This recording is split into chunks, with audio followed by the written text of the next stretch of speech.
বাবা, তোমার এত বড় দুটো মেয়ে থাকতে তুমি আবার বিয়ে করে আসলে? কি করবো, তোদের মা তো আমাকে একটা ছেলে সন্তান না দিয়েই মরে গেল। আমার এই বিশাল সম্পত্তি কে সামলাবে? কেন? আমরা দুই বোন সামলাবো, বল জ্যোতি। না, তোরা বিয়ে করে স্বামীর ঘরে গিয়ে সংসার করবি। এই চলো ডলি।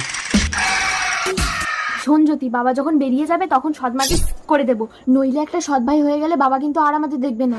ভালো হবে, একটা ভাই হলে আমি নিয়ে খেলা করবো। এই বেশি বুঝিস, আমি যাই বলছি তাই শোন। এই প্রিয়া, জ্যোতি, আমি একটু বেরোচ্ছি, তোর নতুন মাকে দেখবি।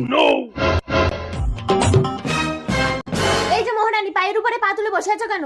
তোমাদের কি কাজ করতে হবে বলো, আমি করে দিচ্ছি। কাল সকালের মধ্যে দেশ ছেড়ে চলে যাবে, নাহলে করে দেবো। ডলি! দিদি, বাবা না যেন জানতে পারে। কি ব্যাপার ডলি, এরা কিছু বলছিল তোমাকে? না না, ওরা আমাকে ভীষণ ভালোবাসে। আমিও তোমাকে ভীষণ ভালোবাসি ডলি, কথা দাও আমাকে ছেড়ে কোনোদিন যাবে না। কি হলো, চুপ করে আছো কেন? কথা দাও, নইলে আমি নিজেকে শেষ করে দেবো। আজকে কথা দিলাম আমি তোমাকে ছেড়ে যাব না। তার মানে আমাকে এক ঢিলে দুটো পাখি মারতে হবে। এই সৎ মাকে খতম করলে